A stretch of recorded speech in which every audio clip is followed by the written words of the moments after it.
Comme vous avez pu le voir sur le programme, on aura deux thèmes finalement, un pour le matin et un pour l'après-midi. Donc le thème du matin, c'est voyage imaginaire au féminin, et le thème de l'après-midi, c'est la nature des voyageurs. Je vais vous présenter donc pour ce matin, et je vous présenterai le deuxième thème en début d'après-midi. Donc vous présenter le premier thème que nous avons choisi, voyage imaginaire au féminin. Alors, par voyage imaginaire, dans le cadre de cette étude, nous avons choisi de parler de voyage imaginaire dans un sens assez large, dans le sens de voyage fictif. C'est-à-dire on va parler ce matin aussi bien de voyages qui ont toute l'apparence de vrais voyages, de vrais récits de voyage, mais qui sont faux. Et également de voyages qui sont ouvertement fictifs, qui mènent le ou la voyageuse vers des terres lointaines, inconnues, méconnues, inventées, et bien sûr toute la palette de fictionnalité, on va dire, possible pour de tels voyages imaginaires.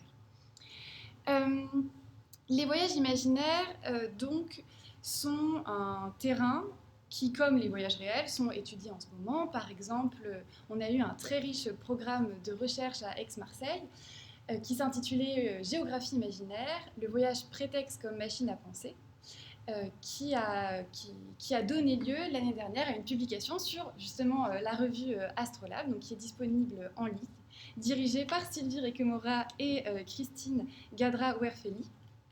Et ça va être directement aussi en lien avec ce qu'on va dire aujourd'hui, c'est que nos voyages imaginaires sont, comme l'indique le titre du projet de recherche, des voyages prétextes. C'est-à-dire que le voyage, dans ces récits, sont non seulement des objets vecteurs qui vont permettre le déplacement, le décentrement du regard, mais aussi des voyages prétextes, au sens où, en fait, le récit de voyage, souvent, il sert à autre chose qu'à parler du voyage. Par exemple, apporter des discours didactiques, satiriques, poétiques, etc. Donc voilà, vous voyez déjà les riches possibilités de cet objet littéraire.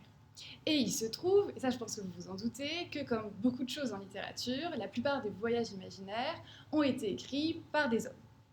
Sauf que, heureusement pour nous, et c'est pourquoi nous avons choisi de parler des voyages au féminin, il y a tout de même quelques voyages imaginaires écrits par des femmes, mais peu connus et peu étudiés. Alors, heureusement, ces dernières années ont vu les études, les éditions critiques de ces voyages bien fleurir. Je pense notamment, et on vous en reparlera plus tard dans la matinée, à la très belle édition donc, de Madame Krief, des voyages de Mylord Seton dans les 7 planètes, qui est paru en 2024, si je ne me trompe pas. Et également, et ça vous devez sûrement la connaître, c'est même sûr, puisqu'elle est au programme du baccalauréat, l'édition de Martine Reed, des Lettres d'une Péruvienne, qu'on peut aussi considérer d'une certaine manière comme un voyage imaginaire. Et donc là, il me semble que cette édition, je n'ai pas marqué, mais c'est pareil, ça doit dater des années 2000, donc tout récent.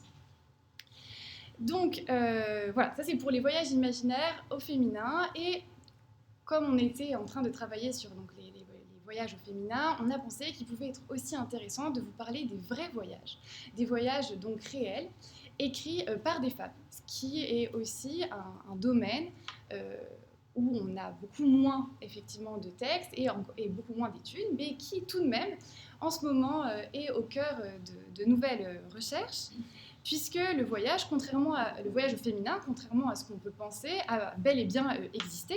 Le voyage faisait partie des activités féminines, mais comme toutes les activités des femmes et tous leurs témoignages pris entre sphère publique et sphère privée, déjà on s'en est peu préoccupé pendant longtemps, et ensuite on a quand même peu de traces. Donc voilà, ce qui explique que la recherche est un peu tardée à s'y intéresser.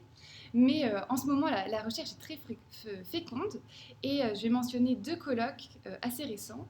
Le premier en 2023, organisé par la CIEFAR, donc la Société internationale d'études sur les femmes d'Ancien Régime, qui a donc consacré un colloque à la question des femmes en voyage, dont les actes sont d'ailleurs en cours de publication.